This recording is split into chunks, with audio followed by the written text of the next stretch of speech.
오늘 말씀을 통해서 비교의식의 위험이라는 제목으로 함께 은혜를 나누겠습니다. 사람이 적당한 비교의식 또는 적당한 질투심은 우리가 뭔가 열심히 살아가는 동기부여가 되기도 합니다. 그러나 또 이 비교의식이나 질투심이 너무 강하면 그것은 자기 자신과 다른 사람을 파괴하는 굉장한 파괴력이 있는 것이 비교의식이고 질투심이에요.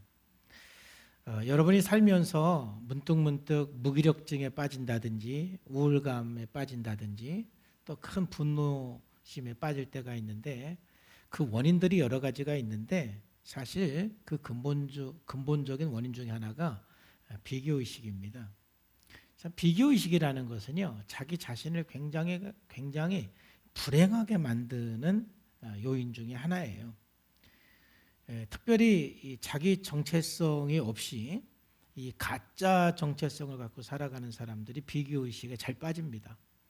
그러니까 가짜 정체성을 가지고 살아간다는 것은 어떤 의미냐면은 돈이라든지 또는 외모라든지 학력을 자기 자신하고 동일시하는 거예요. 그러니까 돈이 나고 외모가 나고 학력이 나고, 그러니까 그게 자기 자신으로 동일시하다 보니까 끊임없이 다른 사람하고 비교해서 나를 보는 거예요. 그래서 다른 사람보다 좀 이쁘다고 생각하면 괜히 자존감도 올라가고, 다른 사람보다 돈이 좀 많다고 생각하면 괜히 또 어깨에 힘이 들어가고, 또 반대로 좀 나보다 더 이쁜 사람 있으면 막 화나고 무기력증에 빠지고, 나보다 돈 많은 사람 보면 괜히 질투심이 느껴지고 화가 나고 이제 그런 감정이 드는 거죠. 그러니까 이 가짜 정체성을 갖고 살아가는 사람들은 자기도 모르게 자동적으로 비교하게 되고, 그 비교를 통해서 뭐 교만하기도 하고 열등감에 빠지기도 하고 왔다 갔다 하는 거예요. 그러니까 비교 의식은 굉장히 우리의 인생이 불행하게 만드는 위험 요소이다. 특별히 오늘 가인을 보면은 그의 삶 속에서 많은 문제점들이 발생이 되는데, 아마 그에게 핵심적인 그런 그 삶의 문제는 비교의식, 질투가 아닌가 이런 생각이 들어요. 그래서 오늘 가인의 삶을 통해서 이 비교의식의 그 위험 또는 질투의 위험이 얼마나 위험한지 우리가 한번 살펴보면서 은혜 받고 또 우리 삶을 살펴보는 시간 되기를 축복합니다. 먼저 이 가인의 그 문제는 예배 생활에서 시작이 됐다라는 것이 우리들이 오늘 좀 주목할 만해요. 그래서 첫 번째는 가인과 아벨의 예배에 대해서 우리 생각해 보겠습니다. 아담이 그 아내 하와와 동침함에 하와가 임신하여 가인을 낳고 이르되 내가 여호와로 말미암아 득남하였다 하니라. 그가 또 가인의 아우 아벨을 낳았다 그랬어요. 아담과 하와가 이제 동침하면서 첫 번째 아들로 가인을 낳고 두 번째 아들로 아벨을 낳았습니다. 얼마나 기뻤겠습니까? 아마도 이제 아담과 하와는 자녀를 낳은 후에 신앙교육을 제일 아마 많이 한 것 같아요. 왜냐하면 아벨과 가인은 에덴이라는 것을 경험해보지 못했지만은 아담과 하와는 그래도 에덴 동산을 경험을 했고, 타락 이후에 자기 자신들이 얼마나 비참한 존재가 되었는지 피부적으로 경험한 사람이 아담과 하와잖아요. 그러니까는 하나님의 떠난 결과가 얼마나 비참한지 알기 때문에 자기 자녀인 가인과 아벨에게는 하나님을 경외하고 하나님을 떠나지 말아야 된다는 것을 굉장히 강조하고 가르쳤던 것 같아요. 뿐만 아니라 아담과 하와가 이제 선악을 하는 나무 열매를 먹고 죄를 범한 후에 하나님이 찾아왔을 때 굉장히 불안해하고 두려워했지요. 아마도 하나님께서 본인들을 저주하시고 죽일 거라는 생각을 할 수도 있어요. 그런데 오히려 하나님께서 아담과 하와를 저주하지 않고 오히려 땅을 저주하시고 뱀을 저주하시고 아담과 하와에게는 구원에 대한 약속, 승리에 대한 약속을 하나님께서 해주셨고, 또 가죽옷을 지어 입히셔서 그의 모든 수치와 그 부끄러움을 가려주시고 또 지위를 회복시켜 주시고 보호해 주시는 그 하나님의 은혜를 경험을 하면서 이 아담과 하와는 죄를 범하면서 두 가지를 경험을 했지요. 하나는 그 비참함도 경험을 했고 또 하나는 하나님의 특별한 사랑, 하나님의 특별한 그런 긍휼, 저주하지 아니하시고 끝까지 축복하시는 그 하나님을 경험을 했기 때문에 아마 아담과 하와는 자기 자녀들에게 그 하나님에 대해서 가르치고 신앙교육을 굉장히 강조해서 한 것 같아요. 그러다 보니까 이 가인과 아벨도 자연스럽게 하나님 앞에 예배하는 삶을 살게 되었어요. 아담의 그 가정은 하나님을 경외하고 하나님을 예배하는 그런 가정이었어요. 근데 문제는 이제 가인과 아벨의 그 예배에서 어떤 문제가 시작하게 됐습니다. 3절과 4절에 보면은 세월이 지난 후에 가인은 땅의 수산으로 제물을 삼아 여호와께 드렸고 아벨은 자기도 양의 첫 새끼와 그 기름으로 드렸더니 여호와께서 아벨과 그의 제물은 받으셨으나 가인과 그의 제물은 받지 아니하신지라 그랬어요. 여기 보면은 하나님께서 아벨의 제사는 받으셨고 가인의 제물은 받지 않으셨다. 이 말씀이 나와요. 자, 이 말씀을 통해서 보면은 하나님께서 받으시는 제사가 있고 하나님께서 받지 않는 제사가 있다라는 것을 알 수가 있어요. 근데 여기까지는 별 문제가 안 돼요. 만약 이 말씀을 하셨을 때 가인이 하나님 왜 제 제물은 받지 않으셨나요? 제가 드리는 제사에 뭐가 문제가 있나요? 라고 한 번만 물어봤어도 가인에게 문제될 게 아무것도 없지요. 왜? 다시 자기를 성찰하고 또 하나님이 받으시는 제사를 드리면 되는 거니까 저 자체가 문제가 되지는 않아요. 근데 문제는 뭐냐면은 이로 인해서 가인이 몹시 분하여 안색이 변했다라는 것이 문제인 거죠.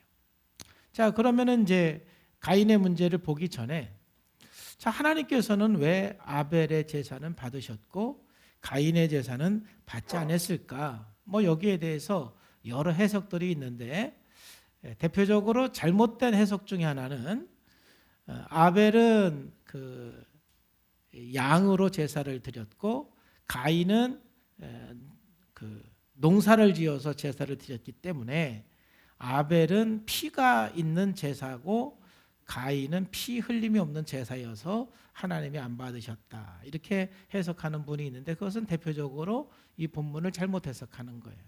왜냐하면 그러한 근거가 전혀 이 본문 속에서는 없습니다. 그리고 구약 성경에는 피 흘림의 제사도 있지만 또 곡식으로 드리는 제사도 분명히 있어요. 근데 분명한 것은 왜 하나님께서 아벨의 제사는 받고 가인의 제사는 받지 않았느냐? 그러니까 히브리서에 그냥 딱 한마디가 나오는데 바로 아벨은 믿음으로 드렸다라는 말이 나와요.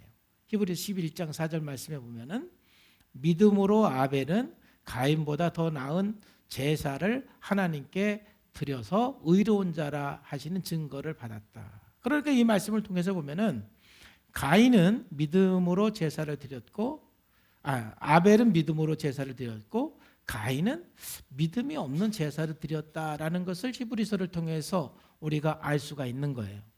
자, 그러면은 아벨이 믿음으로 드렸다라는 것은 뭘 의미하고 가인이 믿음이 없이 드렸다라는 건 뭘 의미하는 건가? 오늘 본문 말씀을 통해서 보면은 한 가지 우리가 알 수 있는 것은 세월이 지난 후에 여기 힌트가 있어요. 세월이 지난 후에 이 세월이 지나면서 똑같이 믿음으로 드렸던 그 제사가 아벨은 계속해서 믿음으로 드렸고 세월이 지나면서 가인은 뭔가 이제 점점 믿음이 없는 제사를 드렸다라는 것을 암시하고 있는 거예요. 여러분, 우리 성산의 모든 성도님들은 좀 세월이 지나면서 더 믿음이 견고해지고 더 성장하고 더 회복되는 삶이 되기를 주님의 이름으로 축복합니다. 이 안타까운 사람은 어떤 사람인가요? 세월이 지나면서 변질되는 거예요. 뭐 교회 생활이든 직장 생활이든 처음에는 다 열심히 해요. 그래서 사람들이 항상 초심을 잃지 말라고 그러잖아요. 처음에는 다 열심히 하는데 문제는 뭐냐면은 세월이 지나면서 변질되기 시작하는 거예요. 아마 여러분들도 처음 예수님을 알고 처음 예수님을 만났을 때 그 은혜를 경험을 했을 때 아마 굉장히 정성스러운 마음을 가지고 하나님 앞에 나왔을 거예요. 옷도 가장 좋은 옷으로 깨끗한 옷을 입고 또 정말 마음도 준비하고 또 예배 늦지 않고 정성스럽게 여러분들이 예배에 나왔을 거예요. 어떤 분들은 정말 예배를 나가는데 내가 어떻게 목욕도 하지 않고 갈 수가 있나 해서 항상 예배 전에 목욕제게 딱 하고 예배에 오시는 분도 있었고, 저는 너무 감동스러운 거는 우리 김계호 권사님이 새벽 예배를 안 빠지고 이사 가기 전까지 나오셨는데 그분은 새벽 예배 나올 때도 목욕 다 하고 나오신다는 얘기 듣고 제가 너무 놀랐어요. 참 새벽에 세수하고 나오기도 어려운데 그래서 막 새벽 예배 나오는 거 모자 쓰고 나오고 막 그러거든요. 근데 항상 새벽 예배 나오기 전에도 목욕제게 탁 하고. 근데 문제는 뭐예요? 그게 변질되지 말아야 되는데 시간이 지나면서 이제 익숙해지다 보니까 점점 변질되어서 예배 시간도 늦고 또 마음의 중심도 그냥 없고 뭔가 정성이 점점 사라지게 되는 것이죠. 여러분, 그거 위험한 겁니다. 항상 신앙생활이든 직장생활이든 결혼생활이든 여러분 변질되는 건 위험한 거예요. 자, 그러면은 그 변질됐다라는 증거가 어디에 있느냐? 세월이 지난 후에 가인은 땅의 소산으로 제물을 삼아 여호와께 드렸고 아벨은 양의 첫 새끼와 그 기름으로 드렸다라는 말이 나와요. 여기서 중요한 건 뭐냐면은 아벨은 첫 새끼로 드렸어요. 첫이라는 게 들어가요. 그냥 새끼로 드린 게 아니라 짐승으로 드린 것이 아니라 첫 새끼로 드렸는데 가인은 하나님 앞에 제물을 드릴 때에 첫이라는 말이 빠졌죠. 그냥 제물인 거예요. 아마도 이 가인은 처음에 하나님 앞에 예배를 드렸을 때는 첫 제물로 예배를 드렸을 거예요. 근데 세월이 지나면서 가인은 첫이 빠졌고 아벨은 첫이 계속 있는 거예요. 여러분, 그 출애굽기 23장 19절 말씀에도 보면은 내 토지에서 처음 거둔 열매에 가장 좋은 것을 가져다가 내 하나님 여호와의 전에 드리라 그랬죠. 그러니까 성경에서 첫 열매는 가장 귀한 것, 가장 소중한 것, 또 내 마음을 다 표현하는 그 표현을 말하는 거예요. 여러분, 하나님 앞에 우리가 드릴 때는 무엇을 드렸느냐, 얼마만큼 드렸느냐가 중요한 것이 아니라 어떻게 드렸냐가 참 중요한 거예요. 그 마음이 중요한 것이고 정성이 중요한 거예요. 그러니까 예물을 드렸냐 안 드렸냐가 중요한 것이 아니라 얼마나 정성스럽게 드렸느냐. 그러니까 가인은 세월이 지나면서 첫이 빠져버렸어요. 그 중심이 빠지기 시작한 거예요. 정성이 빠지기 시작한 거예요. 그런데 가인은 세월이 지났는데도 첫이라는 것이 계속 들어가는 거예요. 그 중심과 그 마음이 계속 유지가 되는 거예요. 이거를 갖다가 히브리서에서는 아벨은 믿음으로 하나님 앞에 예배를 드렸다 이렇게 표현을 하는 거예요. 여러분, 그렇기 때문에 하나님께서는 아벨의 예배는 받으셨고 가인의 예배는 안 받으셨어요. 자, 그러면은 우리 가인은 여기에서 하나님께서 자기 예물을 안 받으셨으면 나도 모르게 세월이 지나면서 내가 하나님 앞에 예배를 드리는 것이 나도 모르게 형식적으로 형식적으로 좀 드렸구나. 첫 소산물로 예배를 드려야 되는데 그런 부분들을 내가 놓쳤구나. 그러면은 되는 거예요. 그렇잖아요? 그러면 하나님께서 또 가인의 예배를 받으시고 가인을 통한 하나님께서 그 예배를 통해서 복을 주시는 거예요. 근데 문제는 거기서 가인이 분노하기 시작한 것이죠. 자, 여러분, 정말 우리가 신앙생활하면서 먼저 이 예배에 성공하는 것이 이처럼 중요한 거예요. 예배에 성공하면 모든 걸 성공하지만 예배가 무너지기 시작하면 우리 인생이 나도 모르게 하나씩 다 무너지기 시작하는 거예요. 그래서 요한복음 4장 24절 말씀에 보면은 우리들에게 예수님께서 말씀하시는 것은 하나님은 영이시니 예배하는 자가 신령과 진리로 예배할지니라 말씀했어요. 여러분, 처음이나 지금이나 또 앞으로 영원히 신령과 진정으로 예배하는 그 예배자가 되기를 주의 이름으로 축복합니다. 신앙생활 오래 하면서 그냥 형식적으로 예배드리면 여러분 가인의 예배가 되는 거예요. 변함없이 신령과 진정으로 예배할 때 아벨의 예배가 되는 것입니다. 여러분, 그러면 우리가 신령과 진정으로 예배하는 건 뭘까요?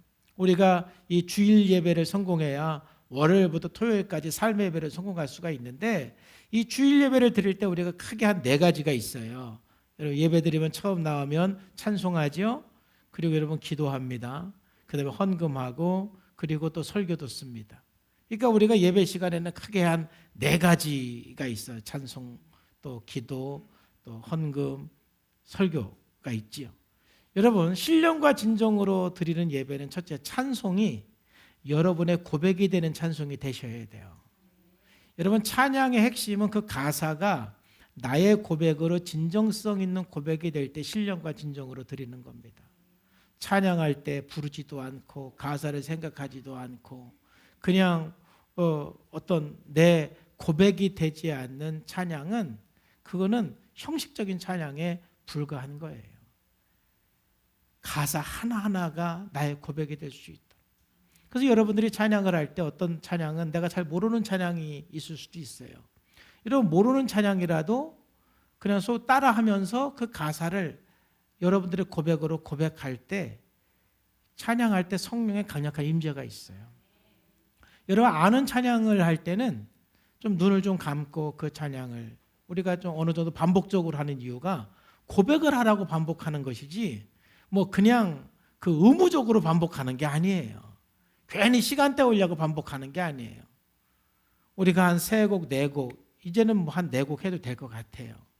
근데 왜냐면 지금까지 우리가 3곡 하는 이유는 마스크를 끼고 찬양을 하다 보니까 여러분 불편할 것 같아서 그랬는데, 이제는 한 2년 동안 마스크 하니까 익숙해지지 않았어요? 홍선우 씨는 이제 4곡 해도 될 것 같아. 근데 3곡을 하든 4곡을 하든 좀 반복을 하는 이유는 여러분들이 가사를 생각하면서 고백하라고 그러는 거예요. 그럴 때 그 시간에 성령님의 강력한 임재가 있고 은혜가 임하는 신령과 진정으로 드리는 예배가 되는 겁니다. 여러분, 기도도 마찬가지예요. 기도는 항상 우리가 믿음으로 기도를 하셔야 돼요. 그냥 기도하자 그러는데 그냥 기도도 안 하고 가만히 있는다든지, 또 그냥 기도를 하는데 무슨 기도도 하는지도 모르게 그냥 습관적으로 한다든지, 그거는 의미가 없어요. 우리가 이 예배 시간에 기도할 때 하나님 앞에 진심을 다해서 믿음으로 하나님께서 나의 기도를 들어주시고 응답해 주실 것을 믿음으로 기도할 때, 그게 신령과 진정으로 예배하는 거예요. 그리고 헌금을 드리는 것도 우리는 신앙생활에 매우 중요한 것입니다. 헌금 생활은 크게 한 3가지의 중요한 원칙이 있어요. 첫 번째 원칙은 준비하셔야 돼요.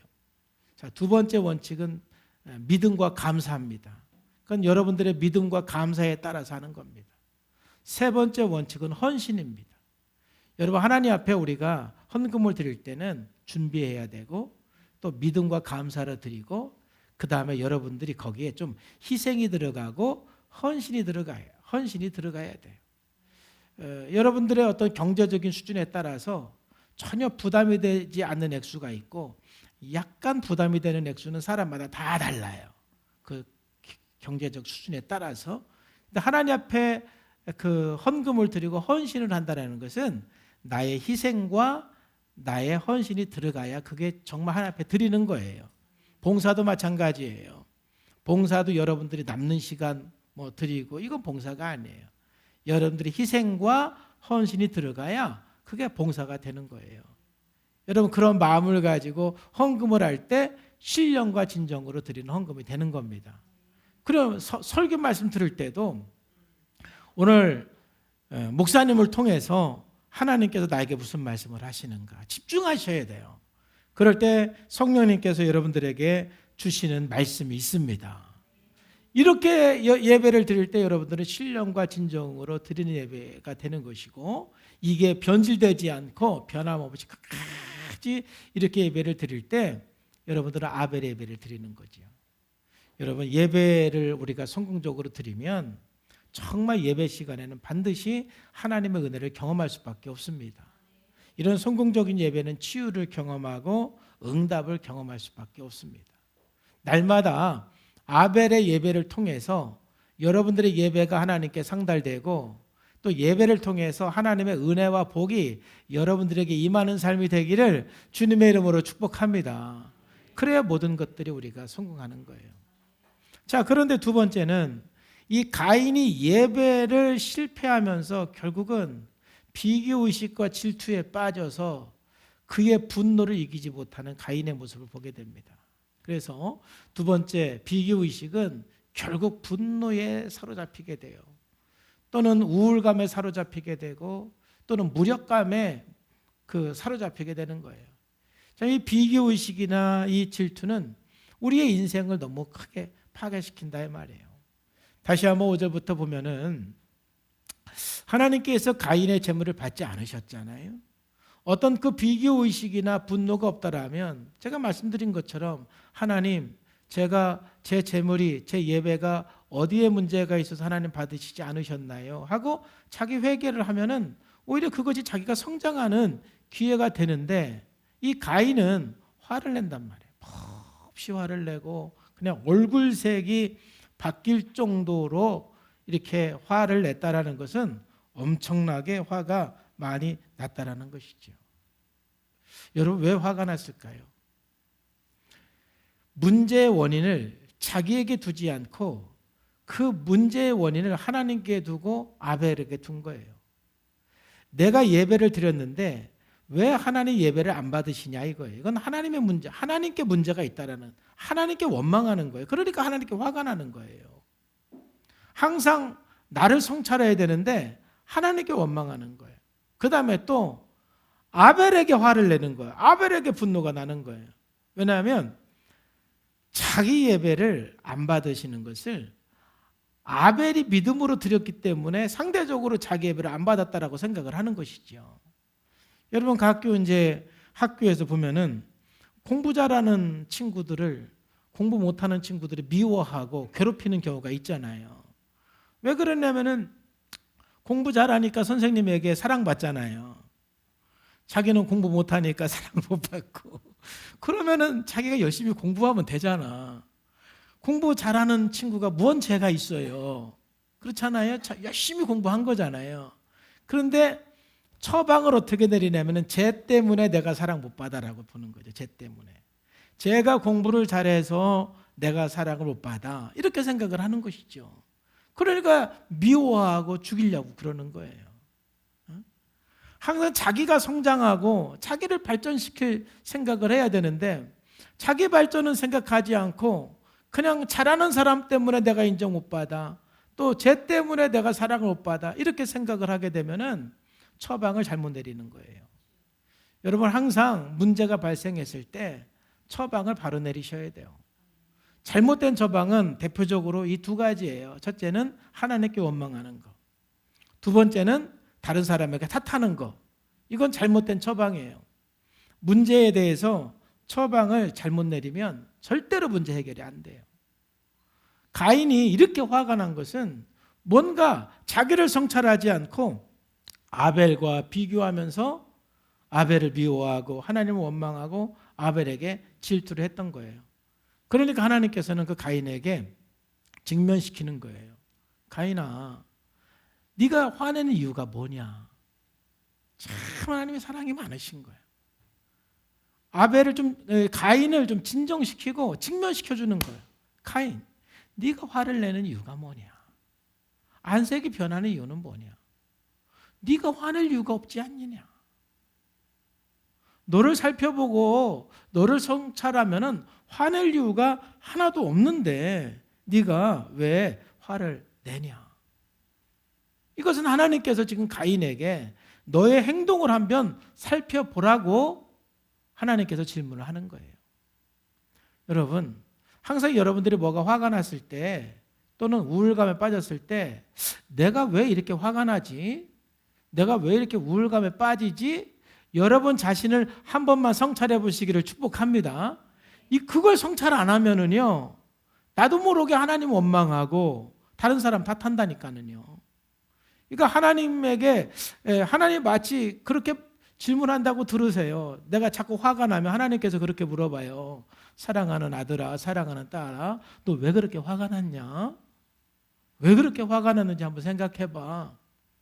왜 그렇게 지금 무력감에 빠졌는지 한번 생각해봐.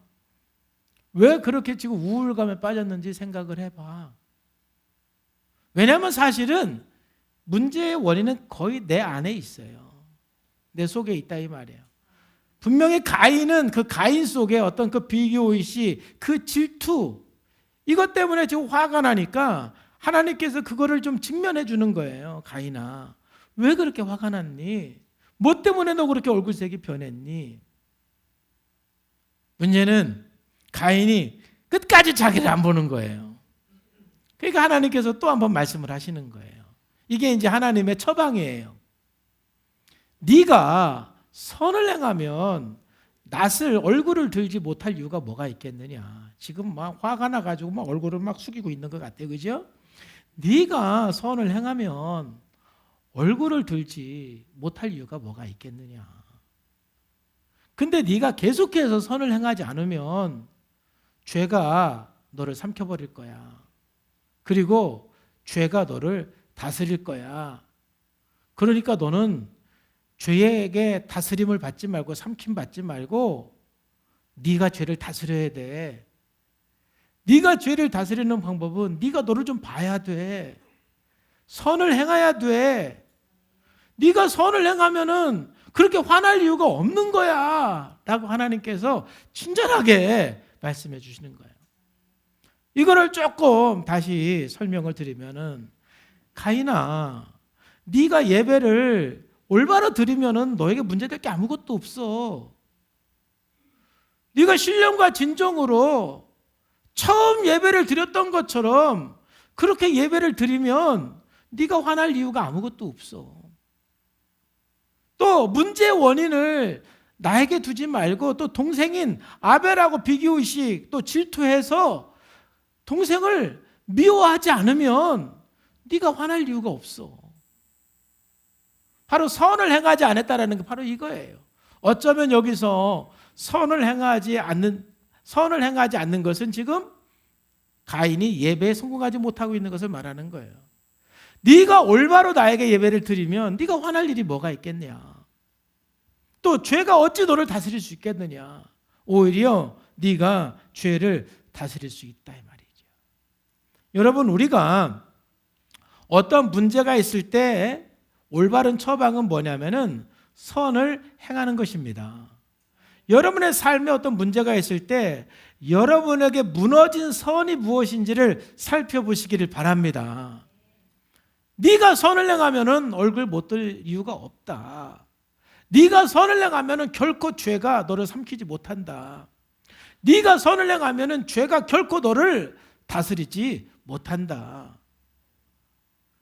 네가 죄를 다스리는 방법은 무너진 선, 하나님 앞에 무너진 삶을 살아야 된다, 회복해야 된다라는 것입니다.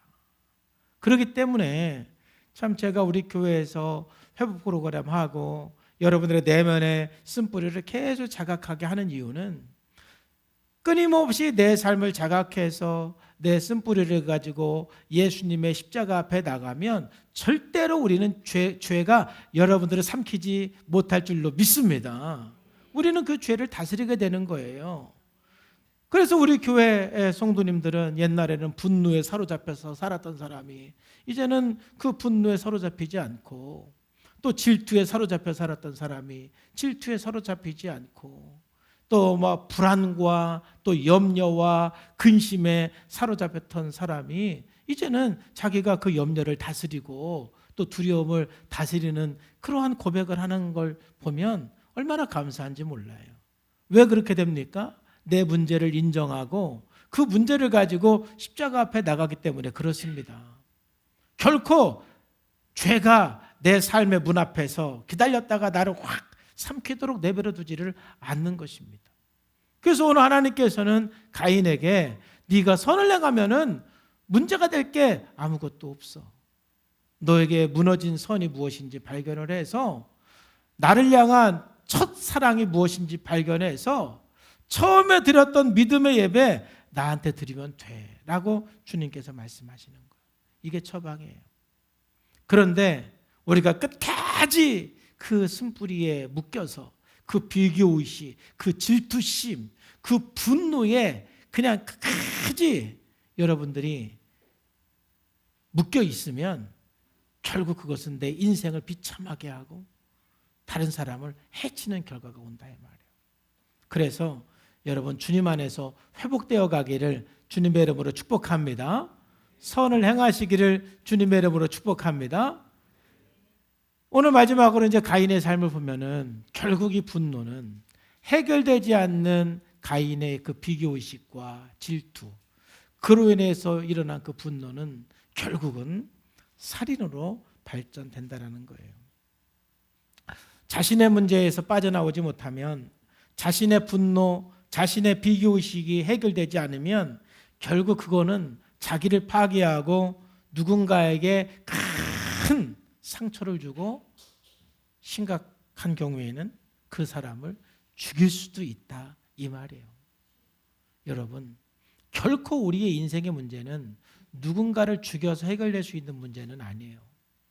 여러분들이 살아가면서 참 저 사람만 없으면 이 문제가 해결될 것 같아. 절대 그런 법은 없습니다. 그래서 참 사람들은 저도 그런 생각을 안 해본 적은 해본 적이 있지만 여러분도 다 한 번 정도는 참 저 사람이 없어졌으면 좋겠다. 그건 아주 고급스러운 생각이죠. 저 사람이 죽었으면 좋겠다. 네? 저 사람 죽었으면 저런 인간은 왜 죽지도 않냐? 저런 인간은 왜 하나님이 잡아가지도 않냐? 그런 생각 해본 적 없으세요? 저는 있어요. 살다 보면은 그런 사람이 있어. 근데 그거는 처방이 아니에요. 계속 그 생각을 갖고 산다라는 것은 나를 망가뜨리는 것이고 상대방을 결국은 죽이는 거예요. 근데 비교의식이나 질투심이 강한 사람은 그 생각을 참 많이 하고 살아요. 나보다 이쁜 사람 하나도 없었으면 좋겠죠? 할렐루야. 나보다 이쁜 사람은 다 천국 갔으면 좋겠어. 그러면 내가 제일 이쁜 사람이 돼버리잖아. 나보다 똑똑한 사람 없었으면 좋겠고. 그러니까 이 비교의식이나 이 질투는요, 참 이 무서운 거예요. 이 가인은 동생만 사라지면 문제가 해결될 줄 알았어요. 그러니까 결국 그 비교의식과 그 질투, 그 분노가 그 자기 동생 아벨을 죽인 거예요. 가인이 그의 아우 아벨에게 말하고 그들이 들에 있을 때에 가인이 그의 아우 아벨을 쳐 죽였다. 참 이 얼마나 큰 비극이에요. 이것이 지금 우리의 삶이에요. 그래서 인류의 역사는 전쟁의 역사잖아요. 끊임없는 지금도 우크라이나하고 그 러시아하고 전쟁하고 있잖아요. 이 다 인간의 욕심이에요. 인간의 죄 때문이라는 것들이에요. 끊임없이 우리들은 내가 살기 위해서 누군가를 죽여야만 하는 그런 그 상황 속에서 우리가 살아가지 않습니까? 그러니까 우리가 그리스도인으로서 여러분 살리는 삶을 살기를 주님의 이름으로 축복합니다.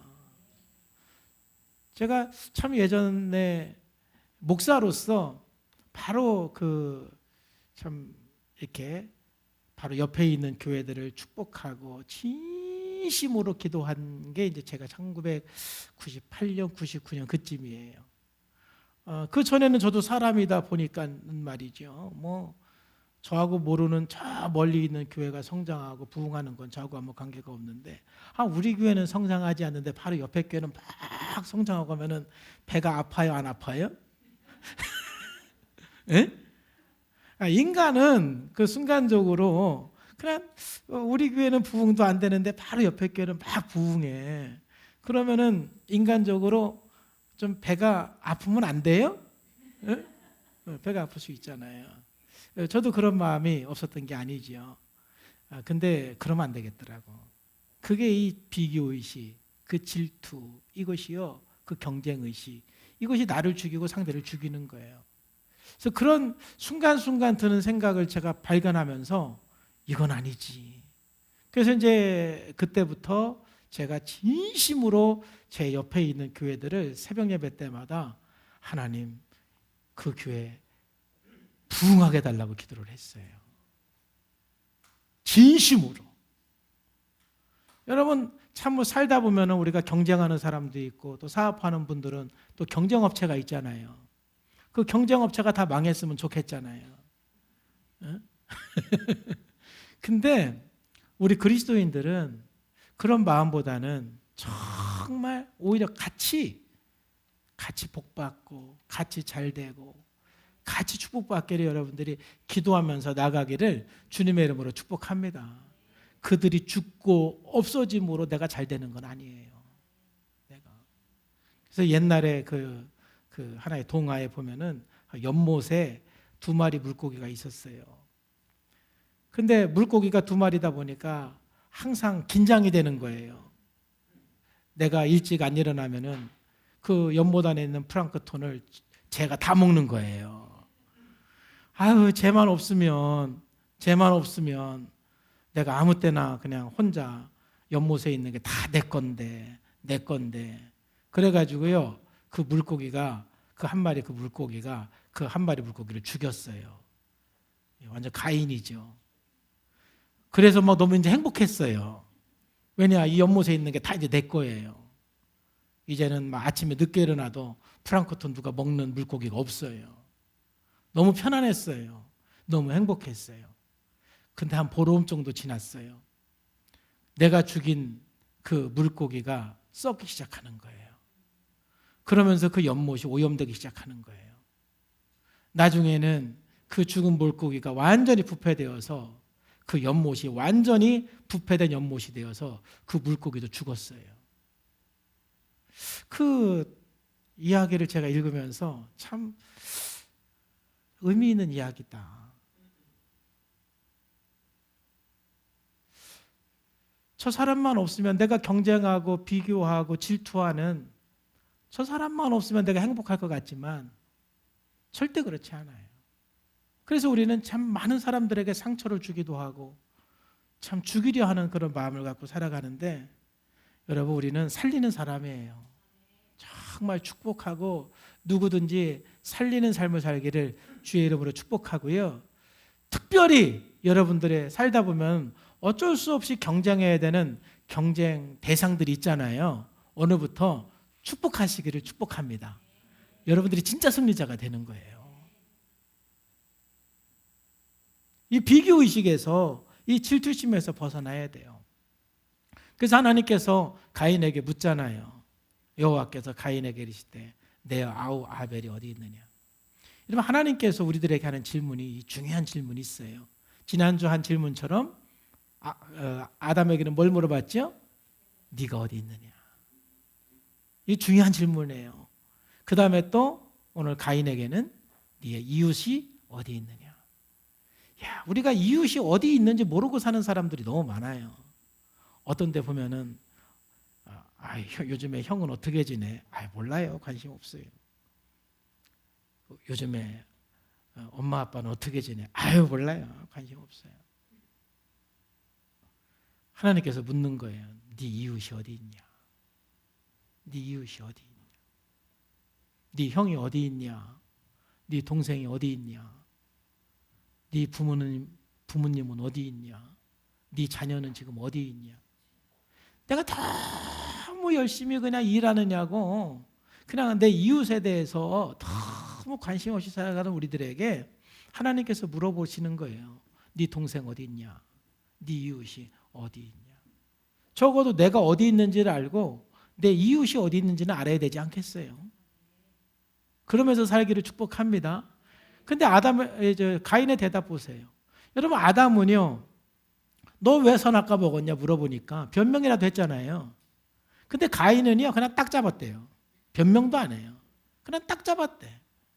아벨이 어디 있느냐 그러니까는 그가 이르되 모릅니다. 근데 모릅니다라고 끝나지 않고요. 그 뒷말이 내가 내 아우를 지키는 자입니까? 아니 뭐 언제 지키라고 그랬어? 너 보고? 괜히 이 말을 왜 해요? 하나님께서 언제 가인 보고 네 동생을 지켜라고 그랬어요? 어딨냐고 물어봤지. 근데 이 가인은 내가 알지 못합니다. 내가 내 아우를 지키는 자입니까? 이렇게 하나님 앞에 따지는 거잖아요. 참 어리석은 거예요. 불쌍한 거예요. 전혀 자기의 문제를 회개하지 않고 반성하지 않고 끝까지 자기를 성찰하지 않는 가인의 모습을 보게 되는 거예요. 이게 비교의식과 질투에 빠져서 그 분노 속에 살아가는 사람의 그 위험성인 거예요. 끝까지 비교의식과 질투 속에서 못 나오고 그것 때문에 그냥 분노 속에 빠져 있는 사람은 끝까지 이웃을 못 봐요. 끝까지. 이거 참 위험한 거예요. 하나님께서 말씀하십니다. 이르시되 내가 무엇을 했냐? 이제 좀 더 구체적으로 지금 너 뭐 했냐? 내가 다 안다. 네 아우의 핏소리가 땅에서부터 내가 호소한다. 여러분, 땅이 호소한대요. 땅이. 그래서 우리가 하나님 앞에서 거룩해져야 돼요. 내가 누군가를 상처를 주면은요, 땅이 호소한대요. 땅이. 죽은 자는 말이 없는 게 아니에요. 땅이 호소해요. 땅이. 그러면서 11절에 땅이 그 입을 벌려 내 손으로부터 내 아우의 피를 받았은즉 내가 땅에서 저주를 받아요. 그러니까 하나님께서 가인을 저주하는 것이 아니라 땅에서 저주를 받는다라니까. 그러면서 아담에게는 하나님께서 땅이 저주를 받아서 가시형공키를 낼 것이다 그랬는데 가인에게는 좀 더 심한 내용을 말씀하세요. 내가 밭을 갈아도 땅이 다시는 효력을 내게 주지 않는다. 여러분, 우리가 하나님 앞에서 계속 거룩해져야 될 이유가 저는 여기 있다고 봐요. 뭐냐면은 내가 너무 악하게 살고 내가 너무 하나님을 떠나서 살고 하나님을 무시하고 살면은 땅이 효력을 안 내. 땅이 나를 절대 안 도와줘.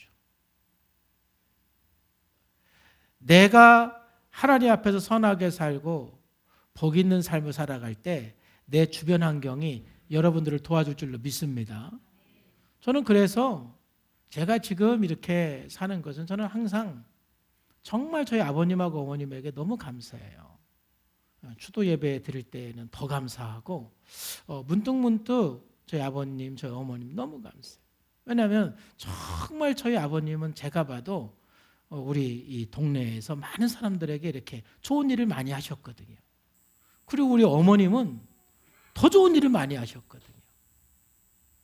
좀 많이 베푸는 삶을 사셨어요. 그러니까는 저희 아버님과 저희 어머님이 저렇게 선하게 사니까 그 땅이 복받아서 그 자녀들이 어디서 가서 하는 일마다 땅이, 환경이 도와준다고 저는 생각을 하고 하나님의 복이 있다고 저는 믿습니다. 그래서 참 감사해요. 우리가 하나님 앞에 선하게 살면은 땅이 도와줘요. 근데 내가 악하게 살고 죄 가운데 거하면 땅이 호소한대요. 땅이 효력을 내지를 않는다라는 거예요. 그래서 우리 예수 믿는 사람들이 알아야 되는 게 교리적으로 어떠한 죄든 하나님 앞에 회개하면 용서받는 거 맞지만은 우리가 끊임없이 거룩하게 살고 정말 하나님 말씀대로 살아야 되는 이유 중에 하나는 우리가 그렇게 살아야 내 주변의 환경이 다 나를 도와주는 환경으로 바뀐다라는 거예요. 하나님께서 이렇게 말씀해요. 뿐만 아니라 네가 땅에서 피하여 유리하는 자가 될 것이다. 이 뜻은 뭐예요? 너 땅에서 결국 평안이 없다라는 거예요. 방황한다라는 것. 안정감이 없고 평안이 없고 기쁨이 없는 거예요. 네가 어딜 가도 평안이 없는 거예요. 끊임없이 평안을 찾아 유리하지만 평안이 없다라는 거예요. 유리한다라는 거예요. 그러니까 악하게 살면 평강이 있을 수가 없어요. 하나님 앞에서 우리가 거룩하게 살아야 되는 거예요. 하나님께서 이렇게 말씀하시니까 그제서야 이제 가인이 좀 솔직하게 자기의 감정을 하나님 앞에 고백을 해요. 13절 말씀해 보니까 가인이 여호와께 아뢰되 내 죄 벌이 지기가 너무 무겁습니다. 진짜 무겁지요. 그러니 하나님께서 조금 이렇게 경고하셨을 때 가인아 너 왜 그렇게 화를 내니? 뭐 때문에 그렇게 화가 났니? 네가 그렇게 선을 행하면 화날 일이 뭐가 있겠니? 네가 얼굴을 못 들 이유가 어디 있겠니? 너 좀 살펴보고 그만 화내고 그 비교의식 그 질투 속에 빨리 빠져나와. 그 분노 속에서 빨리 빠져나와. 하나님께서 그렇게 말씀하셨을 때 그 말씀을 들었으면 얼마나 좋아요. 근데 그냥 말 안 듣고 가지 그 질투와 그 비교의식으로 자기 동생을 죽이니까 결국은 본인 스스로가 뭐라고 말해요. 이 죄벌 지기가 진짜 내가 너무 무겁습니다. 무겁지요. 그러면서 14절에 하나님께서 말씀하신 대로 가인이 그렇게 얘기를 해요. 주께서 오늘 이 지면에서 나를 쫓아내시온즉 내가 주의 낯을 뵙지 못하리니. 주님의 낯을 뵙지 못하는 게 고통이죠. 왜냐하면 가인도 이 사건이 있기까지는 하나님 앞에 예배하는 사람이었어요. 아담과 하와 부모님에게 신앙교육을 받으면서 그래도 하나님 앞에 예배하는 삶을 살았다 이 말이에요. 그런데 이제는 자기 동생을 살해하면서 더 이상 하나님의 그 낯을 볼 수 없는 그 지경까지 간 거예요. 내가 주의 낯을 뵙지 못하리니 내가 땅에서 피하여 유리하는 자가 될지라. 본인도 알아요. 나는 이제 유리하는 자가 될 것이다. 그러면서 무릇 나를 만나는 자마다 나를 죽이겠다. 누가 죽입니까? 가인을. 근데 본인 스스로가 이제 그런 공포, 그런 그 두려움으로 사는 것이죠. 실제로 누가 죽이는 것이 아니라 누가 나를 죽일 것 같은 그런 공포와 두려움에서 살 수밖에 없는 운명이 바로 가인인 거예요. 이게 죄의 결과인 거예요. 비참한 결과인 거예요. 근데 또 하나님께서는 이 가인에게 또 얼마나 큰 복을 주세요. 15절 말씀해 보니까 여호와께서 그에게 이르시되 그렇지 아니하다. 가인을 죽이는 자는 벌을 7배나 받으리라 하시고 가인에게 표를 주사 그를 만나는 모든 사람에게 죽임을 면하게 하시니. 그러니까 이 말씀의 핵심, 뭐 가인에게 표를 준 게 어떤 것인지 뭐 알 수는 없어요. 그런데 하나님께서 여기에서 가인을 죽이는 자는 벌을 7배나 받으리라 그랬는데 이 뜻은 무슨 말씀일까요? 이 세상에서 아무리 큰 죄를 지은 사람이라 할지라도 우리가 그 사람을 죽일 권한은 없다는 얘기죠. 가인이 정말로 큰 죄를 지은 건 맞지만은 세상에 그 어떠한 사람도 가인을 죽일 권리는 없는 거예요. 이미 그 가인은 자기 죄로 말미암아 이미 심판을 받고 있는 거예요. 유리하는 자가 돼 땅이 효력을 발하지 않고 스스로 두려움과 고통 속에 살고 있는 거예요. 결국 그 가인을 구원하고 심판하는 것은 누구 손에 있는 거예요? 하나님 손에 있는 거예요. 하나님께서 여기서 말씀하시는 것은 가인을 죽이는 자는 벌을 7배나 더할 거다. 이 뜻은 가인이 아무리 큰 죄를 범했어도 그 누구도 가인을 죽일 권리는 없다. 그러니까 이것이 우리들에게 좀 적용을 하는 것은 뭐냐면은 내가 아무리 큰 상처를 받았어도 우리들에게 복수할 권리는 없다. 믿음은 아멘. 복수하지 맙시다. 복수는 하나님 손에 달려 있는 거예요. 왜 그렇습니까? 복수하다가 나까지 죽으니까 그러는 거예요. 누구도 가인을 죽일 권리는 없어요. 이 말이 또 가인의 입장에서는 뭡니까? 그럼에도 불구하고 하나님께서는 가인에게 끝까지 기회를 주시는 거예요. 회개할 수 있는 기회를 주시고 하나님께로 돌아올 수 있는 기회를 하나님은 끝까지 가인에게 주시는 거예요. 참 얼마나 참 감사한 하나님이세요. 그러니까 여러분 우리가 하나님 앞에 넘어지고 쓰러지고 잘못했어도 하나님은 끝까지 우리들에게 기회를 주시는 거예요. 돌아오도록. 하나님 앞에 돌아오는 삶이 되기를 주님의 이름으로 축복합니다. 우리 내면에 있는 그 죄, 해결되지 않는 그 죄, 우리 안에 있는 그 분노 또는 질투심, 비교의식이 해결되지 않을 때 이렇게 우리의 인생을 파괴하고 우리 이웃을 파괴하는 것입니다. 자, 그래서 오늘 여러분들에게 권면드리고 싶은 것은 두 가지입니다. 좀 우리가 이 죄에서 벗어나고 비교의식에서 벗어나고 질투심에서 벗어나고 좀 분노 속에서 벗어나기 위해서 여러분 두 가지를 기도했으면 좋겠어요. 첫 번째는 뭐냐면은 예배에 성공하기를 주의 이름으로 축복합니다. 예배가 생명이에요. 결국 가인의 문제는 예배를 실패하면서부터 문제가 발생한 거예요. 아마도 그가 예배에 성공하는 삶을 살았을 때는 비교의식에 빠지지 않았을 거예요. 질투심에 빠지지 않았을 거예요. 근데 본인 스스로가 점점 예배에 실패하면서 자기도 모르게 비교의식과 질투가 올라오게 되는 것이죠. 여러분, 예배 성공이 이래서 중요한 것입니다. 저는 우리 교회 요즘에 목장 탐방하면서 제가 도전받고 은혜 받는 것 중에 하나가 참 우리 교인들 감사한 것은 예배를 드리면서 끊임없이 회복이 되고 변화되는 고백을 하는 거예요. 이번 주 말씀을 들으면서 내가 이렇게 비유에서 나오고 분노에서 나오고 또 내가 예배를 드리면서 누구를 미워했던 감정에서 해방되고 이런 그 고백들을 많은 분들이 하세요. 여러분, 예배 성공이 이래서 중요한 거예요. 혹시 여러분들이 이번 주간에 또 살면서 막 비교의식 빠지고 질투 빠지고 또는 원망하고 할 수가 있어요. 그런데 예배 드리면서 또 자기를 성찰하고 거기서 빠져나오면 여러분들은 성공하는 겁니다. 할렐루야. 여러분, 주일날 빠져나오셔야 돼요.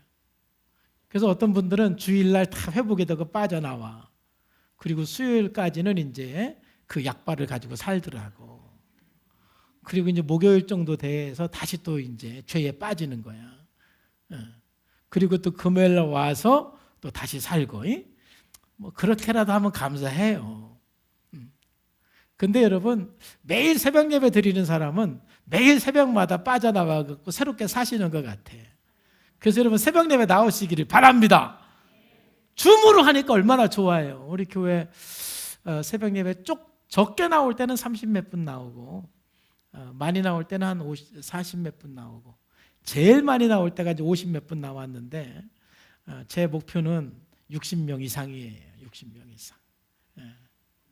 지나만 나오면 60명 돼.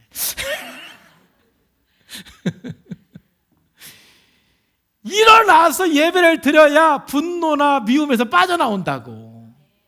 근데 내가 이렇게 예배에 성공하지 못하면 그 막 억울하고 막 분노 막 그 피해의식 또 열등감 또는 그 비교의식 질투심에서 못 빠져나와요. 그러면 자기도 죽고 다른 사람도 죽인다니까. 예배에 성공하시기를 축복합니다. 예배 성공하셔야 돼요. 예배가 생명이에요. 그래서 여러분, 현장 예배 꼭 나오시라는 얘기예요. 왜냐하면 제가 온라인으로 예배를 드려보니까 온라인으로 예배를 드리면서 예배에 성공하려면 현장에 나온 것보다 한 5배는 더 집중을 해야 돼. 왜냐하면 찬양? 잘 안 돼요. 기도? 잘 안 되더라고. 온라인으로 하니까. 헌금 생활도 잘하는 분도 있고 못하는 분도 있고 그래. 온라인으로 하니까 아예 않는 분도 있고 또 하는 분도 있어. 저는 온라인으로도 헌금을 정성스럽게 하니까 상관없고. 근데 설교 듣는 거 그거는 저는 조금 되긴 되는데 설교 듣는 것도 어떤 분들은 잘 못해. 물 먹으러 왔다 갔다 하고 전화나 받고. 그러니까 적어도 찬양과 기도는 목사인 저도 온라인으로 하니까 잘 안 되더라고. 그러니까 온라인으로 예배 성공하는 것은 현장에 와서 예배 성공하는 것보다 5배는 힘들어. 물론 현장에 왔다고 다 성공하는 건 아니에요. 예배에 성공하기를 주님의 이름으로 축복합니다. 그리고 여러분, 정체성을 회복하셔야 돼요. 이거는 또 설명이 길기 때문에 제가 설명할 수는 없고 두 가지만 얘기할게요. 첫째는 정체성을 회복하기 위해서는 첫째 여러분들의 가치를 발견하셔야 돼요. 여러분들이 얼마나 가치 있는 존재인지. 하나님의 말씀 앞에서 여러분들의 가치를 발견하기를 축복합니다. 두 번째로 여러분들의 사명을 발견하셔야 돼요. 여러분들의 가치를 발견하고 여러분들의 사명을 발견하면 여러분들은 누구하고도 비교 대상이 안 되는 존재예요. 근데 자기 가치가 발견 안 되고 자기 사명이 발견되니까 계속 비교하는 거예요. 우리 모든 사람은 하나님 앞에서 유일한 존재, 유니크한 존재예요. 절대 비교 대상이 아니에요. 저를 누구하고 비교해요?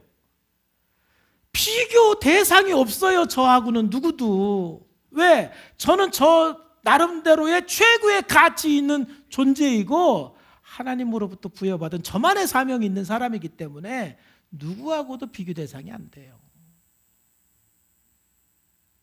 그게 얼마나 내 삶을 자유하게 하는지 몰라요.